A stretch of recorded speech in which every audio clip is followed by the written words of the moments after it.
vamos con más información. Mire, de acuerdo a expertos, la pandemia tuvo efectos muy importantes en la salud mental. Y para hablar sobre este asunto de salud y el Día Mundial de la Lucha contra la Depresión, que fue el 13 de enero, está con nosotros el doctor Carlos Sánchez, psicoterapeuta, y pues ya ha sido colaborador de este espacio. Gracias, Carlos, gusto en saludarte.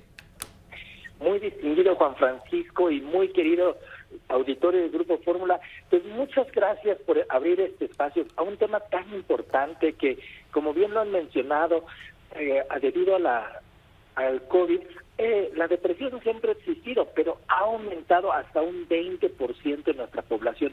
Y bien lo señalaban que justamente la primera línea que estuvo al frente de la batalla, todos los servidores públicos de la salud, médicos, enfermeros, han sufrido un estrés postraumático y también síntomas de burnout.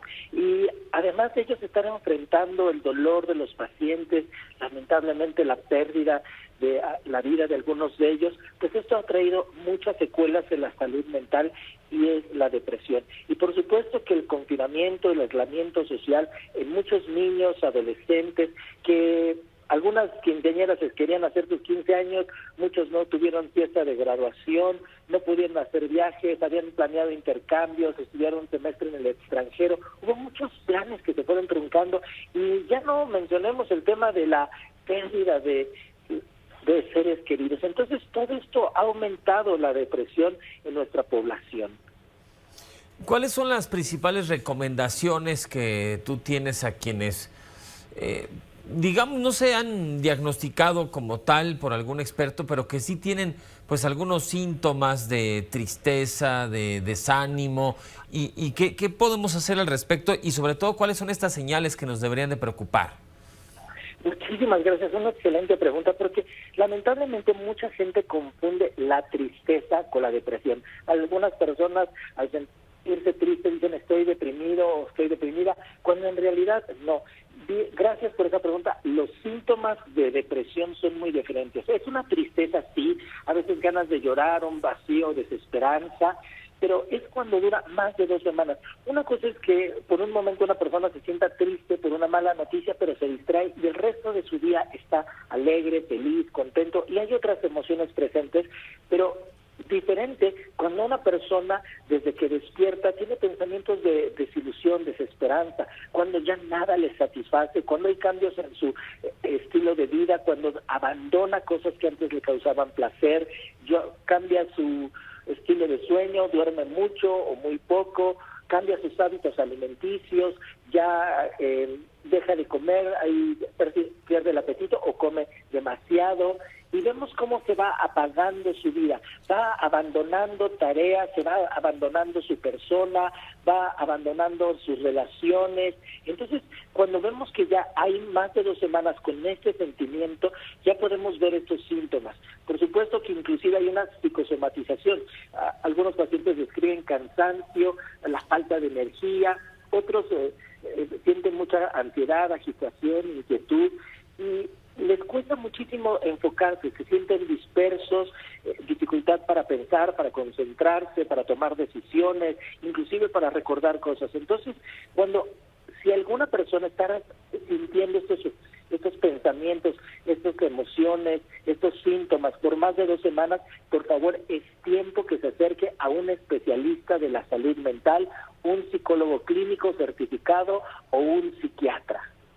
Carlos, hay quienes se toman pastillas para sentirse mejor, lo cual, bueno, pues es una medida que utilizan a veces los expertos, pero prácticamente dependen de ellas al 100%. Hay que tratarnos en el aspecto del psicoanálisis, ¿no?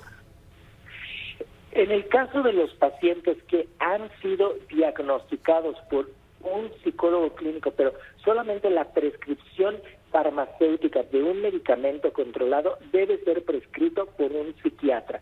Y en aquellas personas que ya han tenido síntomas de depresión clínica, en más del 60% de los pacientes sí se les da un tratamiento farmacológico y sí hay una gran mejoría. Pero por supuesto, como muy bien lo mencionabas, el tratamiento para la depresión debe ser un binomio, sí el tratamiento farmacológico en 60% de la población, pero en el 100% de la población el tratamiento psicoterapéutico. Y aquí la terapia indicada es la psicoterapia cognitiva conductual, que ha probado una gran eficiencia en el tratamiento de la depresión. A través de la terapia se van a abordar la causa, el origen, y los pacientes van a encontrar herramientas para abordar esos pensamientos de desesperanza y poder vivir y retomar cada día con felicidad, con esperanza, con ilusión su vida. Bueno, pues es muy interesante todo esto que nos comentas, doctor Carlos Sánchez, porque también el tema de la depresión tiene muchos mitos y hay quienes pues incluso se pueden sentir avergonzados por sentirse deprimidos, los pueden ver con cierta debilidad, esos son parte de nuestros prejuicios en México, ¿no? A diferencia de otros países como en Argentina, en donde ir a terapia pues es lo más común y es lo normal, todo el mundo va a terapia, los que la pueden pagar, pero aquí en México uno dice voy a terapia y te preguntan pues ¿qué tienes? ¿Estás bien? ¿Necesitas algo? ¿No? Hay que cambiar ese chip. Sí, lamentablemente, como tú lo mencionas, hay muchos prejuicios, estigmas sobre aquellas personas que refieren depresión. Hay esos extremos donde algunas familias, inclusive algunas madres les dicen a sus hijas, estás exagerando, el papá dice, solamente lo hace para llamar la atención, observan que el hijo, la hija se encierra, que abandona los deportes, que hay cambios en su apetito, que deja de arreglarse, y dicen, es algo pasajero, ya se le va a pasar, así como si fuese, lo minimizan.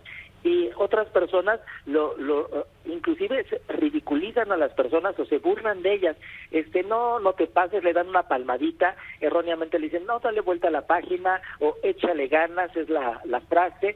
Y como tú bien lo preguntabas, lamentablemente, si alguien dice, estoy pasando un periodo de depresión, fui con un psicólogo clínico, fui con un psiquiatra, lo ven como si estuviera perdiendo la razón, cuando no debiera ser un tema de un estigma social. Por el contrario, tenemos que entender que del 100% de la población, 5% de la población en algún momento de su vida va a enfrentar un periodo de depresión por alguna causa. Es normal que las emociones se enfermen, así como nuestro cuerpo se puede enfermar de gripa, de diarrea, y es de humanos, pues también las emociones se pueden enfermar. Y en este caso de la tristeza, cuando avanza, se llama depresión, pero afortunadamente hay un tratamiento con un psicólogo clínico certificado, se pueden acompañar de un tratamiento farmacológico, pero todos debiéramos tener una higiene y una salud mental, prevenir, cuidar nuestra salud mental. Carlos Sánchez, psicoterapeuta, han sido unos años muy complicados, prácticamente 3 años tras la llegada de la pandemia. Mucha gente se nos fue, muchos seres queridos, familiares, amigos, y hay mucho miedo todavía entre la población. Si bien hay que estar todavía pendientes, tomando medidas sanitarias, hay un punto en donde tenemos que mirar hacia adelante y seguir haciendo nuestra vida día con día. ¿Qué recomiendas a quienes todavía tienen mucho temor, mucho pánico de salir a las calles y de continuar tras la pandemia?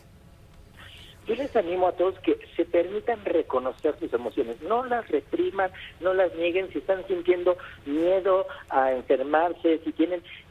no es un momento de evadirlo, sino más bien enfrentar, reconocer esa emoción y poder poner desde la lógica, desde la razón, ese pensamiento en su justa dimensión. Y es válido apoyarse de una red de apoyo, que personas los acompañen emocionalmente, que se fortalezcan e ir retomando cosas que van a fortalecer su estado de ánimo, como el ejercicio aeróbico cardiovascular. Una persona que hace ejercicio aeróbico cardiovascular, como correr, nadar, trotar, va a su cerebro a segregar dopaminas, endorfinas, que es el mejor antidepresivo natural. Otra cosa que funciona muchísimo, es muy importante, es el dormir. El dormir no más de 9 horas en adultos, sí. 8 horas en promedio. El sueño es muy reparador, es muy importante. Sí. Por supuesto, una alimentación sana. Sabemos que las almendras, el omega 3, es muy bueno para nuestro cerebro, pero sobre todo buscar esa red de apoyo y ir a terapia. Perfecto, Carlos. En 10 segundos, tu cuenta de Twitter. Psicología CCM, Facebook, Twitter, Instagram. Muchas gracias, Juan Francisco. Gracias, abrazo a Carlos Sánchez. Vamos a una pausa y regresamos con más. Fórmula Noticias con Juan Francisco Rocha.